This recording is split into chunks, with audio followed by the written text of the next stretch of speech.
Hi friends, എല്ലാവർക്കും കാറ്റത്തേക്കിളിക്കൂടെ upcoming റിവ്യൂയിലേക്ക് സ്വാഗതം. ഈ റിവ്യൂ നിങ്ങൾക്ക് ഇഷ്ടമായെങ്കിൽ ലൈക്ക് ചെയ്തും സബ്സ്ക്രൈബ് ചെയ്തും സപ്പോർട്ട് ചെയ്യണേ. നിധി വരുന്നതും കാത്ത് പുറത്തൊരു റെസ്റ്റോറന്റിൽ ഇരിക്കുകയാണ് സാന്ദ്ര. സുധീഷിന്റെ ഒപ്പം കാറിൽ അവിടേക്ക് വരികയാണ് നിധി. സന്തോഷത്തോടുകൂടി അരികിലേക്ക് ഓടിച്ചെന്ന് നിധിയെ കെട്ടിപ്പിടിച്ച് സ്നേഹത്തോടുകൂടി സംസാരിക്കുകയാണ് സാന്ദ്ര.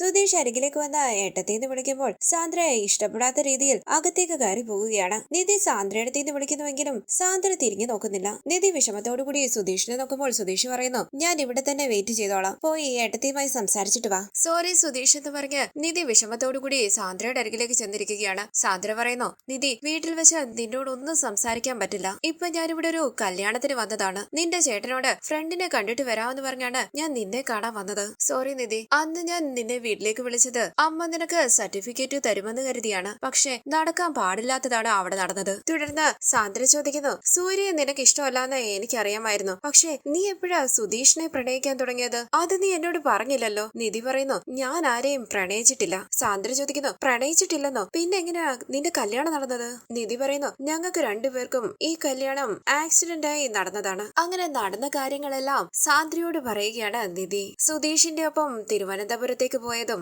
സൂര്യ ഫോൺ ചെയ്തതും നിധി ദേഷ്യത്തിൽ സംസാരിച്ചതും പിന്നീട് രാജീവും അരുണും സൂര്യയും അവരെ തേടി വന്നതും പോലീസ് സ്റ്റേഷനിലേക്ക് ഓടിക്കയറിയതും അവിടെ നടന്ന കല്യാണത്തെക്കുറിച്ചുമല്ല. സുധീഷിനെ എനിക്ക് കുറ്റപ്പെടുത്താൻ പറ്റില്ല. എനിക്ക് വേണ്ടി എന്തോരം തല്ലുകൊണ്ടെന്നറിയുമോ? സാന്ദ്ര പറയുന്നു, ഇതൊന്നും ഞങ്ങൾക്ക് അറിയത്തില്ലായിരുന്നല്ലോ നിധി. നീ എന്താ എല്ലാം ഞങ്ങളോട് പറയാഞ്ഞത്? നിധി പറയുന്നു, എന്തെങ്കിലും പറയാൻ എനിക്ക് ആരെങ്കിലും സമയം തന്നോ? എന്നെ ആരും സംസാരിക്കാൻ പോലും അനുവദിച്ചില്ല. സത്യം തുറന്നു പറഞ്ഞാലും എല്ലാവരും ചേർന്ന് സൂര്യയുമായുള്ള എന്റെ കല്യാണം നടത്തും. ഇപ്പൊ പോലും സൂര്യ ഓസ്ട്രേലിയയിലേക്ക് തിരിച്ചു പോയിട്ടില്ല. നിധി വാ, ഞാൻ കല്യാണം കഴിച്ചോളാന്ന് പറഞ്ഞ ഇപ്പോഴും എന്റെ പിന്നാലെ നടന്ന് ടോർച്ചർ ചെയ്യുകയാണ്. സാന്ദ്ര പറയുന്നു, അന്ന് നിനക്ക് പറയാൻ പറ്റില്ല, പക്ഷെ ഇനി നിനക്ക് പറയാലോ. എല്ലാം തുറന്നു പറഞ്ഞ നീ ഒരു തെറ്റും ചെയ്തിട്ടില്ല എന്ന് അവര് മനസ്സിലാക്കും. നിധി പറയുന്നു, സത്യം പറഞ്ഞാൽ എന്നെ വീട്ടിലേക്ക് കൂട്ടിക്കൊണ്ടുപോകും. വീണ്ടും സൂര്യയുമായിട്ടുള്ള വിവാഹം നടത്താൻ തീരുമാനിക്കും. സാന്ദ്ര പറയുന്നു, അത് ശരിയാ, ഇപ്പോഴും സൂര്യ ഇടയ്ക്കിടയ്ക്ക് വീട്ടിലേക്ക് വരുന്നുണ്ട്. നീ സുധീഷിന്റെ വീട്ടിൽ സേഫ് ആണോ? നിധി പറയുന്നു, നമ്മുടെ വീട്ടിനെക്കാട്ടിലും ഞാൻ സുധീഷിന്റെ വീട്ടിലാണ് സേഫ് ആയിട്ടുള്ളത്. സാന്ദ്ര ചോദിക്കുന്നു, നീ എന്താ നിധി പറയുന്നത്? നീ അവിടെ തന്നെ താമസിക്കാൻ തീരുമാനിച്ചോ സുധീഷിന്റെ ഭാര്യയായിട്ട്? നിധി പറയുന്നു, അയ്യോ അങ്ങനെയൊന്നുമില്ല സാന്ദ്രയെടുത്തി,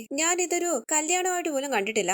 ആ വീട്ടിൽ എനിക്ക് ഒരു പ്രശ്നവുമില്ല. എല്ലാവരും എന്നോട് നല്ല രീതിയിലാണ് പെരുമാറുന്നത്. അതുകൊണ്ടാ ഇപ്പോഴും ഞാൻ അവിടെ ഉള്ളത്. പക്ഷെ പെട്ടെന്ന് തന്നെ അവിടെ നിന്ന് പോകാനുള്ള തീരുമാനത്തിലാണ് ഞാൻ.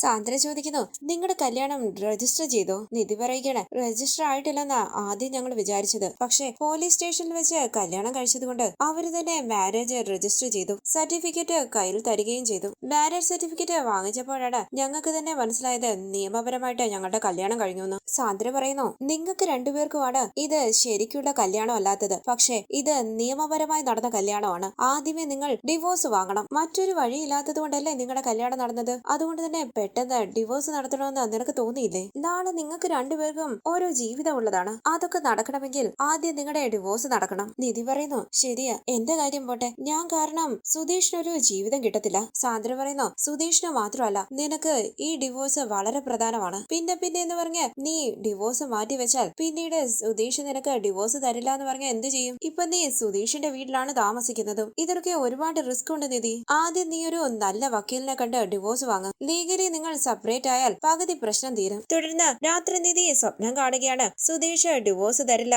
നീ എന്റെ ഭാര്യയാണെന്നൊക്കെ പറയുന്നതായി. ഞെട്ടി എഴുന്നേറ്റിരുന്ന് സുധീഷ് ഡിവോഴ്സ് തരുമോ എന്ന് സംശയിക്കുകയാണ് നിധി ടെൻഷനോടുകൂടി റൂമിന് പുറത്തേക്ക് ഇറങ്ങി വരികയാണ്. സുധീഷും സുഭാഷും ഹരീഷും നികേഷും എല്ലാം ഉറങ്ങാനായി കിടക്കുകയാണ്. സുധീഷ് ഇടയ്ക്കിടയ്ക്ക് ഫോണിൽ നോക്കുന്നുണ്ട്. സുധീഷിനെ പതിയെ വിളിച്ച് പുറത്തേക്ക് വരാനായി ആവശ്യപ്പെടുകയാണ് നിധിക്ക് തന്നോട് പ്രണയം തോന്നി തുടങ്ങിയിട്ടാണോ പുറത്തേക്ക് വിളിച്ചതെന്ന് സുധീഷ് സംശയിക്കുകയാണ്. നിധി ചോദിക്കുന്നു, അന്ന് തന്നെ രാത്രി പുറത്തു കൊണ്ടുപോയില്ലേ, അതുപോലെ ഇന്നുകൂടി കൊണ്ടുപോകുമോ? സുധീഷ് പറയുന്നു, അതിനെന്താ, പോകാലോ. എന്തുപറ്റി? അന്നത്തെ പോലെ അപ്സെറ്റ് ആയിട്ടിരിക്കുകയാണോ? അല്ല, നമുക്ക് പോയിട്ട് വരാന്ന് പറഞ്ഞ് നിധി സുധീഷിനെയും കൂട്ടി പുറത്തേക്ക് പോവുകയാണ്. തുടർന്ന് പോലീസ് സ്റ്റേഷനിൽ വെച്ച് വിവാഹം നടന്ന കാര്യം നിധി സുധീഷിനോട് പറയുകയാണ്. അത് മറക്കാൻ പറ്റുമോ എന്ന് സുധീഷ് ചോദിക്കുമ്പോൾ നിധി ചോദിക്കുന്നു, ആ കുരുക്കിൽ നിന്നും നമുക്ക് പുറത്തു വരണ്ടേ? സുധീഷ് പറയുകയാണ്, അത് ശരിക്കും നടന്ന കല്യാണമല്ല എന്ന് നിധിക്കും അറിയാം, എനിക്കും അറിയാം. നിധി പറയുന്നു, അങ്ങനെയല്ല, നമ്മുടെ മാരേജ് രജിസ്റ്റർ ആയിട്ടുണ്ടല്ലോ. നിയമപ്രകാരം നമ്മൾ രണ്ടുപേരും ഭാര്യ ഭർത്താക്കന്മാരാണ്. സുധീഷിനും എനിക്കും വേറെ വേറെ ജീവിതങ്ങൾ ഉള്ളതാണ്. ഇതിൽ കുരുങ്ങി കിടക്കേണ്ടവരല്ല നമ്മൾ. അതുകൊണ്ട് പറയുക, നമുക്ക് ഡിവോഴ്സ് ചെയ്യാം. ഞെട്ടി സുധീഷ് ഡിവോഴ്സ് എന്ന് ചോദിക്കുമ്പോൾ നിധി ചോദിക്കുന്നു, സുധീഷ് എന്താ ശരിക്കും കല്യാണം കഴിച്ചിട്ട് ഡിവോഴ്സ് ആവുന്നത് പോലെ ഇങ്ങനെ ഷോക്കായി നിൽക്കുന്നത്? സുധീഷ് ചോദിക്കുന്നു, അതല്ല, അല്ല എന്താ പെട്ടെന്ന് ഡിവോഴ്സിനെ പറ്റിയൊക്കെ പറയുന്നത്? നിധി പറയുന്നു, ഞാൻ നേരത്തെ ഇതിനെക്കുറിച്ച് ചിന്തിക്കേണ്ടതായിരുന്നു, ഇപ്പൊ തന്നെ ലേറ്റ് ആയി. മറ്റൊരു വഴിയില്ലാത്തത് കൊണ്ടാണ് നമ്മൾ കല്യാണം കഴിച്ചത്. നമ്മളെ സംബന്ധിച്ചിടത്തോളം ഇതൊരു ഫേക്ക് മാരേജ് ആണ്. പക്ഷെ നമ്മുടെ മാരേജ് രജിസ്റ്റർ ആയിരിക്കുകയാണ്. അതുകൊണ്ട് നമ്മൾ ഉടനെ നിയമപരമായി ഡിവോഴ്സ് ചെയ്തല്ലേ പറ്റൂ. സുധീഷ് പറയുന്നു, അതൊക്കെ ശരിയാ, പക്ഷെ ഇത്ര പെട്ടെന്ന് എന്തിന് ഡിവോഴ്സ് ചെയ്യണം? നിധി പറയുകയാണ്, അതല്ല, ഇത് നീട്ടി വെക്കുന്തോറും നമുക്ക് തന്നെയാണ് പ്രശ്നം. നമ്മൾ രണ്ടുപേരും ശരിക്കും ഭാര്യയും ഭർത്താവും ആണെന്നാണ് എല്ലാവരും വിചാരിക്കുന്നത്. നാളെ സുധീഷ് ഒരു കല്യാണം കഴിക്കും, നിങ്ങൾക്കായി ഒരു ജീവിതം ഉണ്ടാകും. അപ്പൊ ഈ കല്യാണം ഒരു പ്രശ്നമായി മാറും. നമ്മള് ഡിവോഴ്സ് ചെയ്താൽ മാത്രമേ സുധീഷിന് മറ്റൊരു വിവാഹം കഴിക്കാൻ പറ്റൂ. നാട്ടിലെല്ലാവരും നമ്മുടെ കല്യാണം ശരിക്കും നടന്നതാണെന്നാ വിചാരിച്ചിരിക്കുന്നത്. എല്ലാവരും സത്യം അറിയുമ്പോൾ നമ്മൾ എന്ത് മറുപടി പറയും? ആഗ്രഹിച്ച് കല്യാണം കഴിച്ചവരല്ല നമ്മള്. അതുകൊണ്ട് തന്നെ എന്തുകൊണ്ട് ഡിവോഴ്സ് നടത്തിയില്ലെന്ന് എല്ലാവരും ചോദിക്കുമ്പോൾ അവർക്ക് ഉത്തരം കൊടുക്കാനാകാതെ നിൽക്കേണ്ടി വരും നമ്മൾ. ഞാൻ അതിനെപ്പറ്റി ചിന്തിച്ചതേയില്ല. ഇപ്പം സാന്ദ്രയെടുത്തി പറഞ്ഞപ്പോഴാണ് ഞാൻ അതിനെക്കുറിച്ച് ആലോചിച്ചത്. എത്രയും പെട്ടെന്ന് പറ്റുമോ അത്രയും പെട്ടെന്ന് നമുക്ക് ഡിവോഴ്സ് ചെയ്യാം. എന്തു പറയുന്നു? നമ്മുടെ ഡിവോഴ്സ് നടന്നാലേ സുധീഷിന് ഒന്ന് ഫ്രീ ആകാൻ കഴിയൂ. ഞാൻ കാരണം സുധീഷ് ഒരുപാട് കഷ്ടപ്പെടുന്നുണ്ട്. എനിക്കാണെങ്കിൽ ഈ കല്യാണം കഴിക്കാൻ ഒരു റീസൺ ഉണ്ടായിരുന്നു. സുധീഷ് എനിക്ക് വേണ്ടിയാണ് ഇതെല്ലാം ചെയ്തത്. ഇത് ഞാൻ നേരത്തെ ചെയ്യേണ്ടതായിരുന്നു. ഞാൻ അതിനെപ്പറ്റി ആലോചിച്ചതേയില്ല. ഞാൻ സെൽഫിഷ് ആയി പോയി. നാളെ തന്നെ നമുക്ക് ഡിവോഴ്സിന് വേണ്ടിയുള്ള കാര്യങ്ങൾ ചെയ്യാം, ഓക്കെ അല്ലേ? വിഷമത്തോടുകൂടി സുധീഷ് പറയുന്നു, ഓക്കെ. പോകാന്ന് പറഞ്ഞ നിധി വണ്ടിയിലേക്ക് കയറുമ്പോൾ കണ്ണീര് തുടച്ച് നിധിയുടെ ഒപ്പം വണ്ടിയിലേക്ക് കയറുകയാണ് സുധീഷ്. തുടർന്ന് രാവിലെ നിധി അഡ്വക്കേറ്റിനെ കാണാൻ പോകുന്ന കാര്യം സുധീഷിനോട് പറയുകയാണ്. എന്തിനാ അഡ്വക്കേറ്റിനെ കാണുന്നതെന്ന് സുധീഷ് ചോദിക്കുമ്പോൾ നിധി പറയുകയാണ്, എന്താ ഇത്? ഞാൻ രാത്രി പറഞ്ഞതല്ലേ? സുധീഷ് പറയുന്നു, ഞാൻ ആലോചിച്ചിട്ട് പറയാം. എത്ര സമയം വേണം ആലോചിക്കാനെന്ന് നിധി ചോദിക്കുമ്പോൾ 2-3 ആഴ്ച വേണമെന്ന് സുധീഷ് പറയുകയാണ്. നിധി പറയുന്നു, അതൊന്നും പറ്റില്ല. സുധീഷ് ചോദിക്കുന്നു, നല്ലൊരു അഡ്വക്കേറ്റിനെ കണ്ടുപിടിക്കണ്ടേ? അപ്പൊ നിധി പറയുകയാണ്, ഞാനെല്ലാം നെറ്റിൽ നോക്കിയിട്ടുണ്ട്, നല്ലൊരു അഡ്വക്കേറ്റിനെയും കണ്ടുപിടിച്ചിട്ടുണ്ട്. നമുക്ക് ഇന്ന് തന്നെ പോയി അഡ്വക്കേറ്റിനെ കാണണം. സുധീഷ് പറയുന്നു, ഓ, എല്ലാം നോക്കി വെച്ചിരിക്കുകയാണോ? എല്ലാം പെട്ടെന്ന് പെട്ടെന്ന് നടക്കണമല്ലേ? നിധിയുടെ ഇഷ്ടത്തിന് വീട്ടിൽ നിന്ന് ഓടി വന്നു. അന്ന് നിധിക്ക് കല്യാണം നടക്കണമായിരുന്നു, ഇപ്പം ഡിവോഴ്സ് ചെയ്യണം. ഇതിൽ എനിക്കൊരു പാവയുടെ റോള് മാത്രമേ ഉള്ളൂ അല്ലേ? എന്റെ ഭാഗത്ത് നിന്ന് നിധി ചിന്തിക്കാറേ ഇല്ല. എല്ലാം നിധിയുടെ ഇഷ്ടം പോലെ നടക്കട്ടെ. നിധി പറയുന്നു, ഞാൻ ഇതെല്ലാം ചെയ്യുന്നത് സുധീഷിന്റെ ജീവിതത്തിന് വേണ്ടിയാണ്. നമുക്ക് ഇന്ന് തന്നെ പോയി അഡ്വക്കേറ്റിനെ കാണാം. ഞാനൊന്ന് വിളിക്കട്ടെ? ആ, വിളിക്കുന്ന സുധീഷ് പറയുമ്പോൾ നിധി അകത്തേക്ക് പോവുകയാണ്. വിഷമത്തോടുകൂടി സുധീഷ് മനസ്സിൽ പറയുന്നു, എന്റെ ജീവിതത്തിന്റെ തീരുമാനം കൂടി നിധി തന്നെ എടുക്കുകയാണല്ലോ. എന്ത് ചെയ്യണമെന്ന് പോലും എനിക്കറിയില്ല. തുടർന്ന് അഡ്വക്കേറ്റിന്റെ ഓഫീസിലേക്ക് വരികയാണ് സുധീഷും നിധിയും. ഈ സമയം നിധിയുടെ ഫോണിലേക്ക് വിളിച്ച് ഡിവോഴ്സിന്റെ കാര്യത്തെക്കുറിച്ചൊക്കെ സാന്ദ്ര സംസാരിക്കുന്നുണ്ട്. നിന്റെ ചേട്ടൻ കൂടെ ഉണ്ടായിരുന്നത് കൊണ്ട് നിന്റെ മെസ്സേജിന് എനിക്ക് റിപ്ലൈ ചെയ്യാൻ പറ്റിയില്ല. അഡ്വക്കേറ്റിനെ കണ്ടോന്നൊക്കെ സാന്ദ്ര ചോദിക്കുന്നുണ്ട്. നിധി പറയുന്നു, ഇല്ല, ഞങ്ങളിപ്പം അഡ്വക്കേറ്റിന്റെ ഓഫീസിലേക്ക് വന്നതേ ഉള്ളൂ. സാന്ദ്ര പറയുന്നു, എത്രയും പെട്ടെന്ന് പറ്റുമോ അത്രയും പെട്ടെന്ന് നീ ഡിവോഴ്സ് വാങ്ങണം. ഇത്രയും നീട്ടിക്കൊണ്ടു പോയതേ തെറ്റാ. ശരി, ഞാൻ പിന്നെ വിളിക്കാൻ എടുത്തിന്ന് പറഞ്ഞ നിധി ഫോൺ കട്ട് ചെയ്യുകയാണ്. തുടർന്ന് അരികിലേക്ക് വന്ന നിധിയോടും സുധീഷിനോടും ഇരിക്കാനായി പറഞ്ഞ അഡ്വക്കേറ്റ് ചോദിക്കുന്നു, എന്താ കാര്യം? നിധി പറയുന്നു, ഞങ്ങൾക്ക് ഡിവോഴ്സ് വേണം സർ. അഡ്വക്കേറ്റ് പറയുകയാണ്, ഓക്കെ, പേരെന്താ? നിധി അവരുടെ പേര് പറയുമ്പോൾ അഡ്വക്കേറ്റ് ചോദിക്കുന്നു, നിങ്ങളുടെ കല്യാണം കഴിഞ്ഞിട്ട് എത്ര വർഷമായി? 2 മാസം എന്ന് നിധി പറയുമ്പോൾ അഡ്വക്കേറ്റ് ചോദിക്കണം, 2 മാസമോ? അതിനുള്ളിൽ എന്താ ഡിവോഴ്സ്? നിധി പറയുന്നു, ഞങ്ങൾ രണ്ടുപേരും കൂടി ഒത്തുപോകത്തില്ല സർ. എന്താ കാര്യമെന്ന് അഡ്വക്കേറ്റ് ചോദിക്കുമ്പോൾ നിധി പറയുകയാണ്, സെറ്റ് ആകുന്നില്ല സർ. ഞാനും സുധീഷും ചിന്തിക്കുന്നതും പ്രവർത്തിക്കുന്നതുമെല്ലാം വേറെ രീതികളിലാണ്. ഞങ്ങൾ രണ്ടുപേരും കൂടി ഒരിക്കലും ഒത്തുപോകത്തില്ല. അഡ്വക്കേറ്റ് ചോദിക്കുന്നു, രണ്ടുപേരും ഒരേ നാട്ടുകാരാണോ? നിധി പറയുന്നു, അല്ല, എന്റെ വീട് തക്കരയാണ്, സുധീഷിന്റെ വീട് തിരുവനന്തപുരത്തും. അഡ്വക്കേറ്റ് പറയുന്നു, കോർട്ടില് ഡിവോഴ്സിന്റെ കാരണം എന്താണെന്ന് പറയണം. സെറ്റ് ആകുന്നില്ല എന്ന് എങ്ങനെ പറയും? നിധി ചോദിക്കുന്നു, സർ, മ്യൂച്വൽ ഡിവോഴ്സിന് കാരണമൊന്നും വേണ്ടല്ലോ. അഡ്വക്കേറ്റ് പറയുകയാണ്, കല്യാണം കഴിഞ്ഞിട്ട് 2 മാസമല്ലേ ആയുള്ളൂ, അതിനുള്ളിൽ എന്തിനാ ഡിവോഴ്സ് ചെയ്യുന്നത്? ഞാൻ കൗൺസിലിംഗിലായി എവിടേക്കെങ്കിലും റെഫർ ചെയ്യാം. കല്യാണം കഴിഞ്ഞാൽ ഉടനെ ഡിവോഴ്സ് എന്ന് പറഞ്ഞാൽ എങ്ങനാ? സുധീഷ് പതിയെ നിധിയോട് പറയുന്നു, നിധി, ഞാൻ പറയുന്നതൊന്ന് കേൾക്കൂ. ഞാൻ സംസാരിക്കാന്ന് പറഞ്ഞ നിധി അഡ്വക്കേറ്റിനോട് പറയുന്നു, സർ, എനിക്ക് സുധീഷിനെ ഇഷ്ടമല്ല, സുധീഷിനെ എന്നെ ഇഷ്ടമല്ല. അഡ്വക്കേറ്റ് പറയുന്നു, സുധീഷ് എന്തോ പറയാൻ വന്നല്ലോ, എന്താ സുധീഷ് പറ.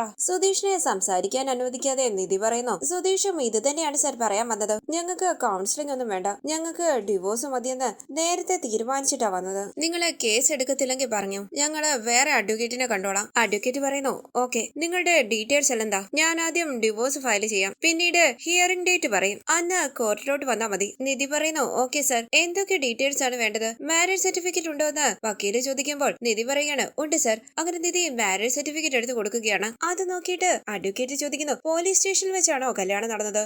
അപ്പം പ്രണയ വിവാഹമാണ്. പ്രണയ വിവാഹം കഴിച്ചിട്ട് ഇപ്പം ഡിവോഴ്സ് ചോദിക്കുന്നു. ഇപ്പോഴുള്ള പിള്ളേരെല്ലാം കണ്ടാൽ ഉടനെ അങ്ങ് പ്രേമിക്കുക, ഉടനെ കല്യാണവും കഴിക്കും. ഇതാണ് ജീവിതം എന്ന് മനസ്സിലാകുന്നതിന് മുമ്പേ ഡിവോഴ്സ് വേണമെന്ന് പറഞ്ഞുകൊണ്ട് വരും. നിധി പറയുന്നു, സർ, പ്ലീസ് സർ, ഞങ്ങൾ രണ്ടുപേരും കാര്യം സംസാരിച്ചിട്ടാണ് വന്നിരിക്കുന്നത്. ഞങ്ങൾ രണ്ടുപേരും കൂടി ഒത്തുപോകത്തില്ല. അതുകൊണ്ടാ സാറ് ഡിവോഴ്സിന്റെ പ്രോസസ് എന്തൊക്കെയാണെന്ന് പറയൂ. വക്കീല് പറയുന്നു ഓക്കെ, നിങ്ങളുടെ രണ്ടുപേരുടെയും ആധാർ കാർഡ് ഇതാ, എന്നാലേ ഡിവോഴ്സ് ഫയൽ ചെയ്യാൻ പറ്റും. ഇത് കേട്ട് നിധി ടെൻഷനോടുകൂടി സുധീഷിനെ നോക്കുമ്പോൾ പുഞ്ചിരിച്ചൊന്ന് ആലോചിച്ച് നിധിയെ നോക്കുകയാണ് സുധീഷ്. ആധാർ കാർഡ് അല്ലേ സാർ എന്ന് ചോദിച്ച് സുധീഷ് തന്റെ ആധാർ കാർഡ് എടുത്തു കൊടുക്കുമ്പോൾ അഡ്വക്കേറ്റ് പറയുന്നു നിധിയുടെയും തരൂ. എന്റെ കയ്യിൽ ആധാർ കാർഡ് ഇല്ലെന്ന് നിധി പറയുമ്പോൾ അഡ്വക്കേറ്റ് ചോദിക്കണ് എന്ത് ആധാർ കാർഡ് ഇല്ലെന്നോ? നിധി പറയുന്നു ഞങ്ങൾക്ക് പെട്ടെന്നാണ് കല്യാണം നടന്നത്. വീട് വിട്ട് ഓടി വരുമ്പോൾ ധൃതിയിൽ ആധാർ കാർഡ് എടുത്തില്ല. വക്കീല് ചോദിക്കുന്നു ഇപ്പൊ ആധാർ കാർഡ് ഇല്ലാതെ എങ്ങനെ ഡിവോഴ്സ് വാങ്ങാൻ പറ്റും? സുധീഷിന്റെ മാത്രം ആധാർ കാർഡ് വെച്ച് ഒന്നും ചെയ്യാൻ പറ്റില്ല. അറ്റ്ലീസ്റ്റ് ആധാർ കാർഡിന്റെ നമ്പറെങ്കിലും അറിയുമോ? അതറിയാമെങ്കിൽ കാർഡ് എവിടെ നിന്ന് വേണമെങ്കിലും എടുക്കാം. ആധാർ കാർഡ് നമ്പർ എന്ന് പറഞ്ഞ് നിധി ടെൻഷനോട് കൂടി ഇരിക്കുമ്പോൾ അഡ്വക്കേറ്റ് ചോദിക്കുന്നു നിങ്ങൾ എങ്ങനെ ആധാർ കാർഡ് ഇല്ലാതെ കല്യാണം നടത്തിയത്? ഇത് കേട്ട് സുധീഷ് ടെൻഷനോട് കൂടി ഇരിക്കുമ്പോൾ നിധി സംശയത്തോടു കൂടി ആലോചിച്ചിരിക്കുകയാണ്. സുധീഷ് ഓർക്കുന്നു നിധിയുടെ ആധാർ കാർഡ് പോലീസുകാർ ചോദിച്ചപ്പോൾ തന്റെ ഫോണിൽ ആധാർ കാർഡ് കാണിച്ചു കൊടുത്തത്. നിധി ചോദിക്കുന്നു സർ ആധാർ കാർഡ് ഇല്ലാതെ കല്യാണം നടക്കത്തില്ലേ? അഡ്വക്കേറ്റ് പറയുകയാണ് കണ്ട നല്ല വിദ്യാഭ്യാസം ഉള്ളതുപോലെ തോന്നുന്നുണ്ടല്ലോ, ഇതുപോലും അറിയത്തില്ലേ? നിങ്ങളുടെ age proof, address proof, Aadhaar card ഇതൊന്നും കൊടുക്കാതെ എങ്ങനെ നിങ്ങളുടെ കല്യാണം നടന്നു? നിധി സംശയത്തോടു കൂടി സുധീഷിനെ നോക്കുമ്പോൾ അറിയില്ല എന്ന് പറയുകയാണ് സുധീഷ്. നിധി പറയുന്നു സർ അതൊന്നും ഇല്ലാതെയാണ് ഞങ്ങളുടെ കല്യാണം നടന്നത്. വക്കീല് ചോദിക്കുന്നു അതെങ്ങനെയാ നിധി? ഉറപ്പായും ആധാർ കാർഡ് ഇല്ലാതെ നിങ്ങളുടെ മാരേജ് രജിസ്റ്റർ ചെയ്യാൻ കഴിയില്ല. നിങ്ങൾ നിങ്ങളുടെ ആധാർ കാർഡോ അല്ലെങ്കിൽ അതിന്റെ നമ്പറോ കൊണ്ടുവാ, ഡിവോഴ്സ് ഫയൽ ചെയ്യാം. ആധാർ കാർഡ് നമ്പർ ഇല്ലാതെ എനിക്കൊന്നും ചെയ്യാൻ കഴിയില്ല. അങ്ങനെ മാരേജ് സർട്ടിഫിക്കറ്റ് നിധിയുടെ കയ്യിലേക്ക് കൊടുക്കുകയാണ് വക്കീല്. ഓക്കെ സാർ എന്ന് പറഞ്ഞ് നിധി അവിടെ നിന്ന് പോകുമ്പോൾ താങ്ക് യു സാർ എന്ന് പറഞ്ഞ് വക്കീലിന് കൈ കൊടുത്ത് നിധിയുടെ പിന്നാലെ പോവുകയാണ് സുധീഷ്. വക്കീൽ ഓഫീസിന് പുറത്തേക്ക് ഇറങ്ങിയ നിധി പറയുകയാണ് എവിടെ പോയാലും ഈ ആധാർ കാർഡ് വലിയൊരു പ്രശ്നമാണല്ലോ. ഈ സമയം വളരെ സന്തോഷത്തോടു കൂടി ഡാൻസ് ചെയ്തുകൊണ്ട് നിധിയുടെ പിന്നിലേക്ക് വരികയാണ് സുധീഷ്. നിധി സംശയത്തോടു കൂടി തിരിഞ്ഞു നോക്കുകയാണ്. കണ്ടു കാണുമോ എന്ന് ഭയന്ന് നിൽക്കുകയാണ് സുധീഷ്. നിധി ചോദിക്കുന്നു സുധീഷ് എങ്ങനെയാ ആധാർ കാർഡ് ഇല്ലാതെ നമ്മുടെ കല്യാണം നടന്നത്? സുധീഷ് പറയുന്നു എനിക്കറിയില്ല, ഞാനും നിധിയുടെ ഒപ്പം അല്ലേ സ്റ്റേഷനിലുണ്ടായിരുന്നത്. നിധി പറയുന്നു പ്രൂഫ് ഇല്ലാതെ ഒരു ഹോസ്റ്റലിൽ പോലും താമസിക്കാൻ ഇടം കിട്ടത്തില്ല, പിന്നെ എങ്ങനെ കല്യാണം നടന്നു? സുധീഷ് പറയുക അത് ശരിയാ, എങ്ങനെയായിരിക്കും കല്യാണം നടന്നത്? നിധി ചോദിക്കുകയാണ് തിരിച്ച് എന്നോട് തന്നെ ചോദിക്കുവാണോ? സുധീഷ് പറയുന്നു എനിക്കൊന്നും അറിയത്തില്ല, എന്റെ ആധാർ കാർഡ് ചോദിച്ചായിരുന്നു, ഞാനത് കൊടുത്തായിരുന്നു, അതേപോലെ നിധിയോടും ചോദിച്ചു കാണുമെന്ന് ഞാൻ വിചാരിച്ചു. നിധി പറയുന്നു അങ്ങനെ എന്റെ കയ്യിൽ ആധാർ കാർഡ് ഉണ്ടായിരുന്നെങ്കിൽ ഹോസ്റ്റൽ പെട്ടെന്ന് കിട്ടത്തില്ലായിരുന്നു. സുധീഷ് പറയുകണ അത് ശരിയാ, പിന്നെ എങ്ങനെയാ കല്യാണം നടന്നത്? നിധി പറയുകണ ആധാർ കാർഡ് ഇല്ലാതെ ഒരു കാര്യവും നടക്കത്തില്ല, പക്ഷെ ആ കല്യാണം മാത്രം എങ്ങനെ നടന്നു? ഒന്നും മനസ്സിലാകുന്നില്ല. സുധീഷ് ചോദിക്കുന്നു ഒരുപക്ഷെ നിധിയുടെ അച്ഛൻ കൊടുത്തതാണോ? നിധി ചോദിക്കണ അച്ഛൻ എങ്ങനെ കൊടുക്കാനാ? അപ്പൊ സുധീഷ് പറയണ സോറി നിധിയുടെ ചേട്ടൻ കൊടുത്തതായിരിക്കും. ഏയ് ചേട്ടൻ കൊടുക്കാൻ സാധ്യതയില്ല. ആ മനസ്സിലായി, ആ ഓസ്ട്രേലിയൻ കങ്കാരു സൂര്യ അവൻ കൊടുത്തതായിരിക്കും. നിധി ചോദിക്കുന്നു സുധീഷ് എന്തേ പറയുന്നത്? സുധീഷ് പറയുന്നു നടന്നതെല്ലാം വിട്ടേര് നിധി, ഇനി നടക്കാൻ പോകുന്നതിനെ കുറിച്ച് ചിന്തിക്ക്. സുധീഷ് പറയുന്നു ഒരുപക്ഷെ നിധിയുടെ വീട്ടുകാരനെ കൊല്ലുവെന്ന് കരുതി പോലീസ് സ്റ്റേഷനിൽ അറേഞ്ച് ചെയ്തതായിരിക്കും ഇത്. അവരെങ്ങനെയോ കല്യാണം നടത്തിയതായിരിക്കും. അത് വിട്ടേര് നിധി, വാ നമുക്ക് പോകാം, വാ നിധി. അപ്പൊ നിധി പറയുകയാണ് ആധാർ നമ്പർ വെച്ച് ആധാർ കാർഡ് എടുക്കാമെന്ന് വക്കീല് പറഞ്ഞില്ലേ? അങ്ങനെ പറഞ്ഞുവെന്ന് സുധീഷ് ചോദിക്കുമ്പോൾ നിധി പറയുകയാണ് എന്റെ ആധാർ നമ്പർ എന്റെ കോണ്ടാക്റ്റിൽ സേവ് ചെയ്ത് വെച്ചിട്ടുണ്ട്, നോക്കട്ടെ. ഇത് കേട്ട് ടെൻഷനോടുകൂടി സുധീഷ് മനസ്സിൽ പറയുകയാണ് അയ്യോ കിട്ടല്ലേ. നിധി പറയുന്നു ഓ സിം എടുത്ത് കളഞ്ഞതല്ലേ, എല്ലാ കോണ്ടാക്ട്സും മിസ്സായി. നമ്പർ ഉണ്ടെങ്കിൽ കാർഡ് എടുക്കാൻ പറ്റുമെന്ന് ഇന്നലെ മനസ്സിലായത്, ഉറപ്പായിട്ടും എടുക്കാം. ആധാർ കാർഡ് നമ്പർ എടുത്താൽ ഉടനെ നമുക്ക് ഈ ഡിവോഴ്സിന് അപ്ലൈ ചെയ്യാം. ശരി എന്ന് പറഞ്ഞ് സുധീഷ് തലയാട്ടുകയാണ്. മറ്റൊരു റിവ്യൂമായി വീണ്ടും കാണാം. Thank you for watching. Please subscribe, like, share my channel.